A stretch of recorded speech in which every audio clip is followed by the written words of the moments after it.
तो एक चीज़ पे गौर करना पड़ेगा आपको कि जो ख्वाजा आसिफ ने और राना सनाउल्लाह ने कहा था कि जब तक ज़ीरो रिस्क गारंटेड नहीं होगा वो वापस नहीं आएंगे।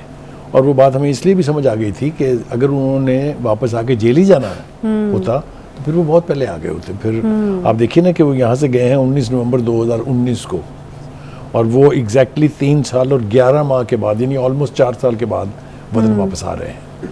तो क्या ज़ीरो रिस्क हो गया है? भाई साहब, आपने कभी ये मोटर वे वगैरह पे ट्रैवल किया होगा, उसके वहाँ पे ना एक लिखा होता है, एक तहरीर लिखी होती है और वो होती है कि देर से पहुँचना ना पहुँचने से बेहतर है।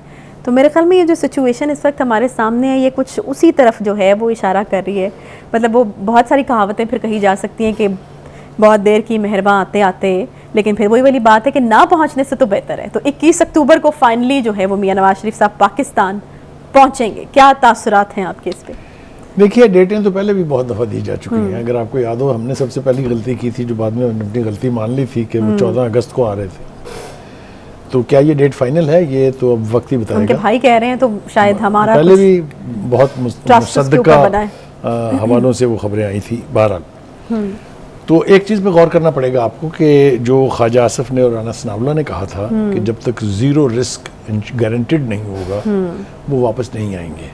और वो बात हमें इसलिए भी समझ आ गई थी कि अगर उन्होंने वापस आके जेल ही जाना होता तो फिर वो बहुत पहले आ गए होते। फिर आप देखिए ना कि वो यहाँ से गए हैं 19 नवंबर 2019 को, और वो एग्जैक्टली 3 साल और 11 माह के बाद, यानी ऑलमोस्ट 4 साल के बाद वतन वापस आ रहे हैं। तो क्या ज़ीरो रिस्क हो गया है? अगर हो गया है तो फिर यकीनी तौर पे ये बात दुरुस्त तस्लीम की जा सकती है। 22 तारीख के हवाले से तो बाकायदा प्रेस कॉन्फ्रेंस हुई है जिसमें कहा जा रहा है कि सब लोग मौजूद थे, ख्वाजा आसिफ भी थे, मियां शहबाज शरीफ भी थे। तो मेरे ख्याल में इस डेट को हतमी फिलहाल के लिए माना जा सकता है। मैं इसको हतमी डेट मान लेता हूँ, और ये भी मैं मान लेता हूँ कि जब वापस आएंगे तो जिस तरीके से कहा जा रहा है, दावा किया जा रहा है कि बहुत बड़ा मजमा जो है वो उनका इस्तकबाल करेगा। 2-3-4 बातें इस हवाले से भी करने की। पहले ख्याल ये था कि वो शायद जद्दा से इस्लामाबाद आएंगे, लेकिन अब वेन्यू बदल गया है, अब वो लाहौर वापस आ रहे हैं जो उनकी होम बेस है। ठीक है। उसके बाद वो कब इस्लामाबाद जाएंगे, कब वो सुप्रीम कोर्ट में पेश होंगे, कब वो केस ख़त्म होगा, कब वो उनकी सज़ा माफ़ होगी, ये सारा अमल उनके आने के बाद ही होगा। ये भी मैं मान लेता हूँ कि 21 अक्टूबर को जब वो तशरीफ़ लाएंगे तो उसके साथ ही एक तरह से नून लीग की इलेक्शन कैंपेन का आगाज़ हो जाएगा, क्योंकि वक्त ही फिर उसके बाद कम है। ये भी मैं बिल्कुल मानने के लिए तैयार हूँ। लेकिन थोड़ा सा अगर हम हिस्ट्री की तरफ जाएं तो आपको याद होगा कि 14 मई 2006 को मिसाक जमहूरियत साइन किया था उस वक्त नवाज शरीफ साहब ने और बेनज़ीर भुट्टो साहिबा ने, और उसके अंदर जो नकात पर इत्तफाक हुआ था उसके तहत 2 हुकूमतें बनी थी, एक 2008 में और दूसरी 2013 में। लेकिन अब चूंकि मंजर के ऊपर बिलावल साहब तशरीफ ले आए हैं और वो उस मिसाक का हिस्सा नहीं थे, इसलिए अब ये तवक्को रखना कि उसी मिसाक के तहत ये दोनों जमातें अपना इंतखाबी मुहिम को कंडक्ट करेंगी, ये मेरा ख्याल है बड़ी दस्तयास है। मुझे लगता है कि नई राहें इख्तियार की जाएंगी, नए तौर तरीके इस्तेमाल किए जाएंगे। सही।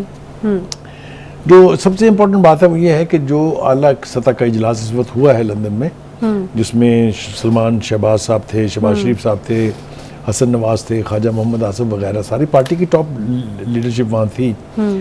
उसमें 2-3 अहम बातें जो हैं, एक तो ये कि उनकी वापसी के ऊपर बातचीत हुई कि कैसे जाएंगे, किस तरीके से जाएंगे वो, और दूसरा अहम बात ये थी कि जो पीपल्स पार्टी का आज कल अंदाज कह लीजिए या मौक़िफ़ कह लीजिए, वो भी ज़ेरे गौर आया है कि उनकी जो इलेक्शन के हवाले से स्ट्रेटजी है उसको किस तरह से काउंटर किया जाए, कि ये भी सोचा है।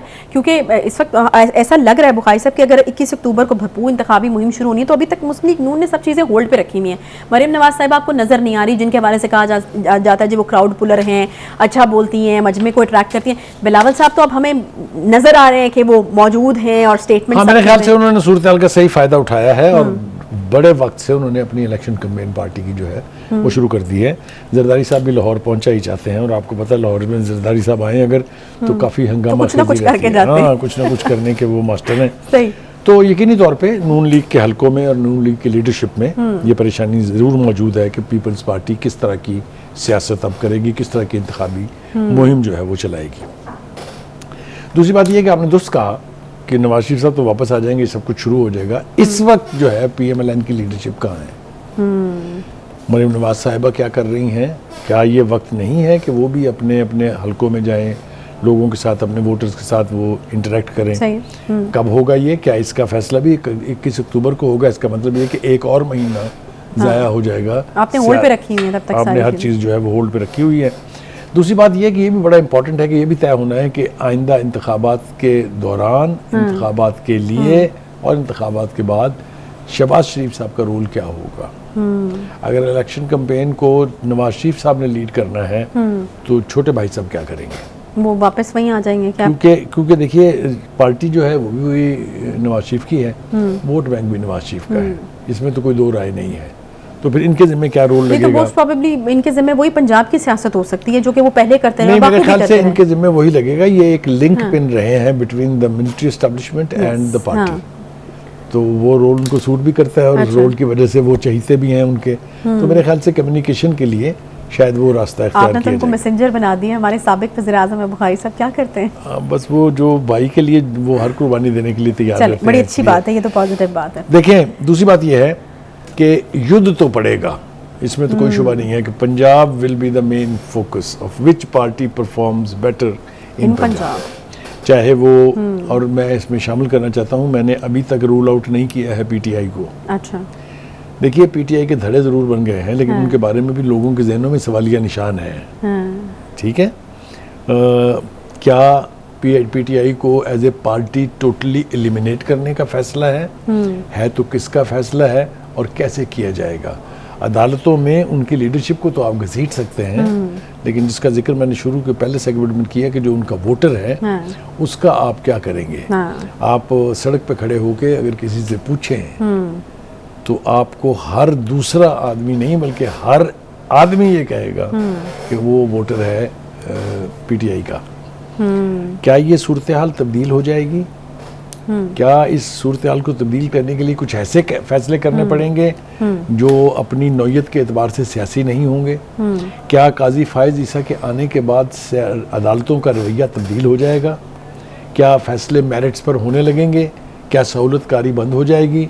ये सारी चीज़ें जो हैं इनके जवाब चाहिए, तभी आप फैसला कर सकते हैं कि आने वाले दिनों में सियासत क्या रुख इख्तियार करेगी। ये मेरे ख्याल में अगले आने वाले प्रोग्राम्स में आहिस्ता आहिस्ता आप हमें देते हाँ, मेरे ख्याल से ये चीज़ें थोड़ी क्लियर होंगी, ज़्यादा देर इंतजार नहीं करना पड़ेगा। ये चीज़ें अब हर गुजरते दिन के साथ साथ अनफोल्ड होती जाएंगी और लोगों को भी समझ आती जाएगी, एंड ऑफ कोर्स हम भी समझने की कोशिश करेंगे कि ये तब्दीली हमें किस तरफ लेके जा रही है। हाँ। अच्छा, मेरा ख्याल है कि ये जो अभी जिस तरह से आपने बयान किया, पीटीआई का फैक्टर वो फैक्टर है जो कि मेरे ख्याल में सरप्राइज़ की सूरत में मुख्तलिफ पार्टीज़ को मिल सकता है। मतलब आपको अभी नहीं पता कि किस हद तक जो है चीज़ें जो हैं, अगर फॉर इंस्टेंस पीटीआई को उस तरह से इलेक्शन लड़ने दिया जाए और उसके बाद फिर वोटर जिस तरह आप कह रहे हैं वो वोट डालने उसको, तो फिर ये दूसरी पार्टीज़ के लिए ख़तरनाक सिचुएशन हो जाए। मेरे ख्याल से जो सियासी जमातें इस वक्त फील्ड में हैं उनको ये ज़रूर सोचना चाहिए कि चूँकि 16 महीने की उनकी इत्तेहादी हुकूमत ने कोई मसला हल करके नहीं दिया।